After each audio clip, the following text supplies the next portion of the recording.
Hey everyone, this is Disc Junkie and welcome back to Secondhand Sickness.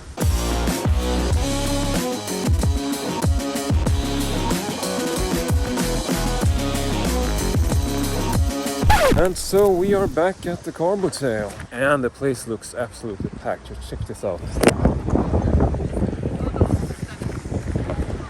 I mean, this is definitely the best day so far. I've not seen it this packed during the season, and even with that it was, the sort of weather forecast was saying it's gonna rain and now it's not raining, and it's just, I just can't wait to get into this. So fucking stoked, so just stay tuned.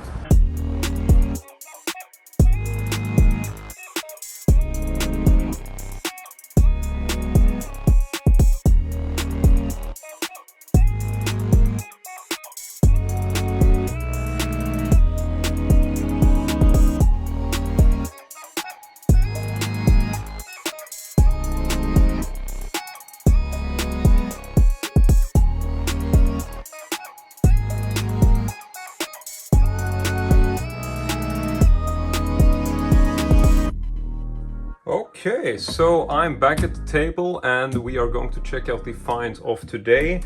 I thought I would start off with one of the weirdest pickup of today, which is something known as the Hopesonic HE-841.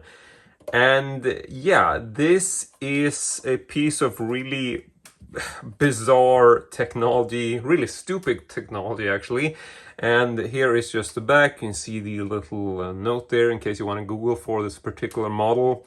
And so what exactly are we looking at? Well, this is supposed to be a telephone slash AM FM radio, if you check a little inscription. And while it is indeed a radio, you can just turn this on. It does work. Got a small tuning button up here. See if we can get some music. It's primarily talking. But yeah, so this does work. Pretty happy with that. But what I didn't realize when I was purchasing it was the fact that it is a telephone AM FM radio. So I did see one of these things a few years back, didn't buy it back then. But today I saw it again and I just felt like it was pretty cheap. They wanted 75 Swedish crowns, which is €7.5 roughly. I got it down to 50 Swedish crowns, so that's about €5. The problem was that I had sort of forgotten about the telephone element of this, which means that there should actually be a telephone, just on top, which should be laying in this little sort of square-shaped little construct up here. And so I was sort of thinking that, I'm gonna bargain this down, and then as I was about to leave, they sort of throw out that, oh yeah, just so you know, there should be a telephone originally, I think. And that's when I realized, oh right, it should be a telephone. But at that point I felt like I'm not gonna give it back and sort of haggle about the, €5 or whatever. So I bought it, not super happy about it, but I do think I might get some use out of this. And so then comes the obvious question, why am I buying an old radio? Because it's not really that interesting looking. And so what's the big deal? Well, you might notice this thing, and you might also wonder, what the hell is this? Well, this is something as stupid as a telephone slash AM FM radio and toilet roll holder. Yeah, that's right. So you can basically, or the idea is that you're gonna keep this on the toilet, or well, I suppose it could be in the kitchen, but it is primarily aimed towards users of the toilet. If you want to mount this to the wall and be able to get some toilet paper, wipe your ass or whatever, while simultaneously listening to the radio and also, accepting phone calls. Now, one of the confusing aspects about this is that when I got this and started looking around at it, I realized that there is no plugin for the phone, which doesn't make a whole lot of sense. So I started Googling this, and that's when I realized that the phone element is actually not connected to this at all. Basically what you're getting when you purchase this brand new was a phone on the top, but this is just like a phone you grab and you hold that has a cord to it, but the cord itself connects to your landline. So this is nothing more than a shelf for your phone, basically. With that said, you know, I would have really liked to have the original phone that came with this, just the original sort of like handheld device. That would have been cool to have. But regardless of which, I'm not sad about this. I think it's a really bizarre piece of tech, and it is always fun to be able to show you these really weird items. And also, I think I might actually be able to use this in the like as my cross trainer or whatever, because then you might need a piece of paper with a sweater, you want to wipe something down, you know, it might be good to actually have a piece of toilet paper there. Whatever, let's just move on. And so the next thing I want to bring up was something I actually spotted at one of the local sort of yard sales that were, you know, by the road as I was driving back. And this is something I picked up for my friend Stefan. It is a Lego box, which is a gingerbread house, and this is number, like the model or serial number is 10267. It's part of the Creator series, and the seller said that this should be complete, or they thought it was complete. Not in the best of shape box-wise, but whenever I see Lego, I try to reach out to Stefan to sort of see if he wants it. And he said that this was actually one of those things which was definitely worth the money, even if it's open. I mean, most of these, you know, little bags are actually sealed. There's essentially only one bag that's been opened, and it's been, you know, so repackaged in a regular household plastic bag. And then there are some loose pieces. So hopefully this is complete, but regardless of which, he told me that this would probably, you know, be something like between 20 and 40 euro on the secondhand market, because it's quite an unusual set. And I mean, I got this for 2 euro, so he was really happy about this either way. And I'm always happy to, you know, grab some Lego for him if it makes him happy, because it feels like I'm running into Lego all of the time and I don't know anything about Lego. So, I mean, if I can grab something for him that makes him happy, I know that he will keep an eye out for me for the kind of stuff that I like. So, you know, makes everybody happy. So, that is the second find of the day. Now, next up, we're already running out of a bit of room here, but we are going to continue. Another thing I found at today's carboot sale was this classic little Star Wars figure. This is actually one that I don't have. I don't think I've ever owned a little Java figure, and I always thought they looked so cute and specific. Now, I'm not entirely sure, and I don't even know if you can pick up on this. I mean, I definitely don't have the eyesight to focus on this, so I don't really know how vintage this is. But yeah, I don't know if you can focus enough to see the print there, but I don't really care. I just think this is a very classic figure. Would love to have it on my shelf. So I bought this. I think it cost me something like, I don't know, half a euro, not even 1 euro, I think. So that is the third find of the day. Next up, I thought we would talk about, actually, we got some videotapes coming up, but I want to show you this really weird thing, which is actually a strange vintage little board game. And so it's something, this is Swedish obviously, but it's something that's called the leak, or läckan in Swedish. And I saw this thing and it instantly reminded me of this sort of computer game that I was playing in the early 90s, which, you know, I was on a Macintosh, and I played something called MacPipes, which was this really simple game where you just build a variety of pipes together, and then there's a time limit, and whenever, you know, the time runs out, there's going to be water flowing through the pipe that you built, and so you have to have created a pipe that is complete. You can't have any open ends or whatever. And so this felt very much like that concept, and I was really sort of stoked about seeing how this would function as a board game, because it just looked really interesting, and I've never really heard about this.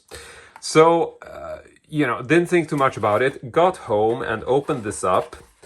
And I've taken some stuff out of the box because it was sort of hard to get everything in there. But it's essentially a card game. And so I was really stoked about this. and started reading through the manual which came with it, which, as it turns out, was not really that simple. Oh, Jesus, okay. So here is the first set. This is just the instructions for how to play this game. And it's actually two-sided. So it's not just about reading the first page. So this was really complicated to get into. But I have to say that, we took maybe like 20 or 30 minutes to just read through the basic setup of this game. But after that, we actually got into it and started playing it, and it's actually a whole lot of fun. So just to give you a bit of an idea as to generally how this works, I'm just going to show you some of the cards. So it's essentially a card game where you have a piece of, a card deck at the center of the table. You can play this 2 or more players. So let's see, if you're 2 players, you get 5 cards each, like so. So these are my cards. I'll look at them, and then you have a variety of different pipes, some of which are, I think these are described as aluminum pipes. Then you have aluminum pipes which have leaks on them. You can see that there's water spurting out. And then you also have a third variety, which is the, see what it is, which is the copper pipe.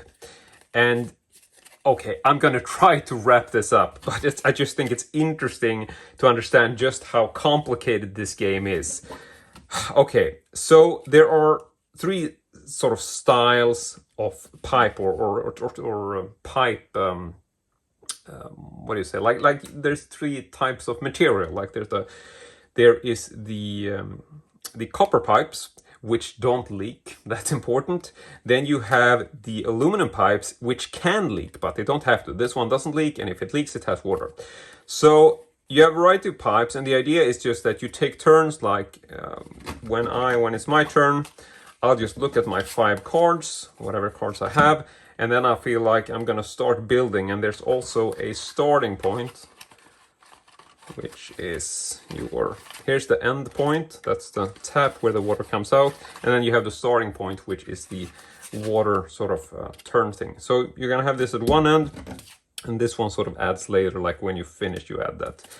So, whoops, sorry, things are flying all over the place. Okay, so when I start, we take turns, and I'm gonna lay my first card to try and build my pipeline. So I might add this because this fits, like so. Then it's the other person's turn, and I just grab a card from the center of the deck, so I have 5 cards again. So then you take turns, and when it comes to the leaking pipes, like this one, this is only used to sabotage your opponent. So while they're building their pipe, when it's my turn, instead of building on my pipe, I can take a leaky pipe and add it to the end of their pipe, given that it fits. Like this one doesn't fit because it's the wrong way. I'll have to add it at a point where it fits. Like if this is my opponent, okay, bad example. Do I have anything? Yeah, okay. So if this is what my opponent has built, I could take a leaky pipe. Sorry. If this is my opponent's pipeline, I could take a leaky pipe, add it like that.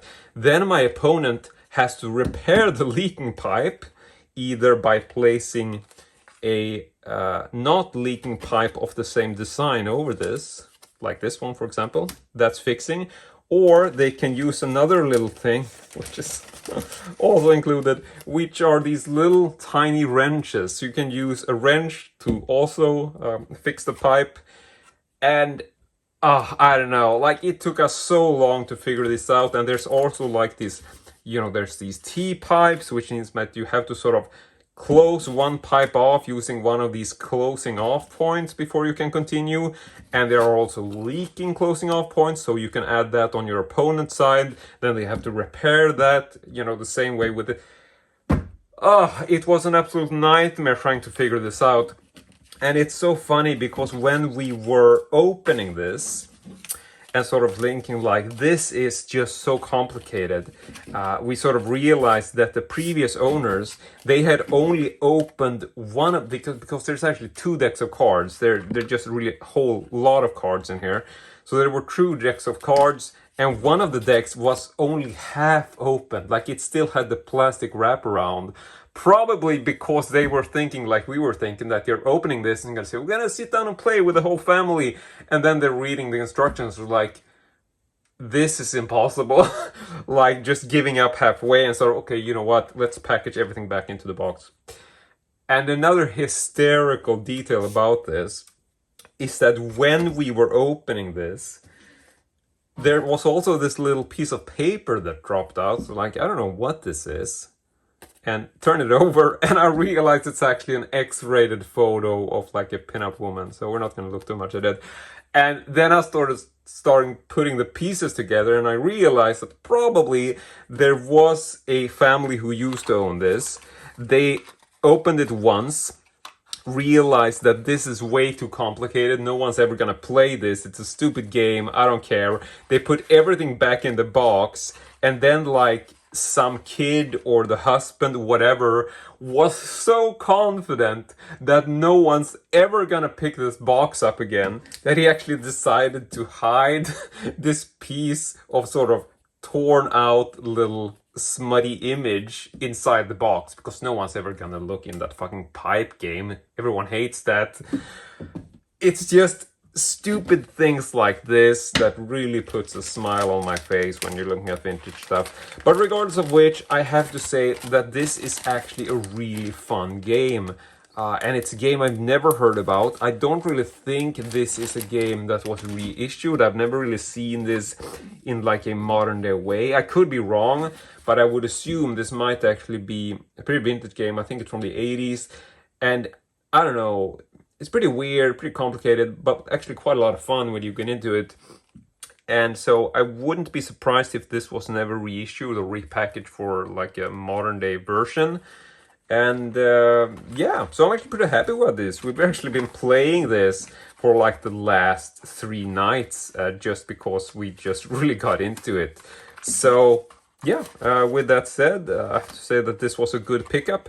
I think I paid quite a, you know, definitely not a lot. I think this only cost me something like maybe €1 thereabouts. So definitely a cheap pickup. And actually quite a fun game, even though it was a lot of frustration getting into it, you know, in the beginning. But can definitely recommend that if you are into board games and you want to play something weird. I don't know if it's, you know, available internationally. You'll have to look that up.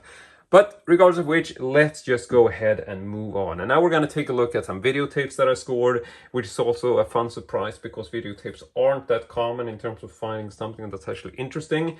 Now, the first tape I got is something called Murder by Telepathy. And not entirely sure what the original title of this is, but this is from ABC Video or Channel 10. And the original title is actually Sweet Sweet Rachel. I think I actually have a copy of this, but I have the larger rental box variation. And so I would assume this might be a retail version. I don't really know, but regardless of which, it's pretty cheap. I think I paid €2 for these videotapes, which on the other hand is not a bargain. That's pretty much what they're worth. I wouldn't have paid more. The seller wanted a little bit more, and I sort of had to tell him, like, you know what? I can only give you €2 per tape because that's what they're worth to me. So, you know, don't push me on this, but because that's all I'm going to give you. So yeah, you're going to have a little bit with the fact that these don't really fit in frame. But so that's the first tape. Then we got another tape, which is a larger rental box. This is something called Rent a Cop, aka Fugitive or Hunted in Swedish. This is a Burt Reynolds movie, which I didn't really know about. And no idea if it's good or not. Feels like it's an action kind of comedy, I think. But yeah, so this is the tape.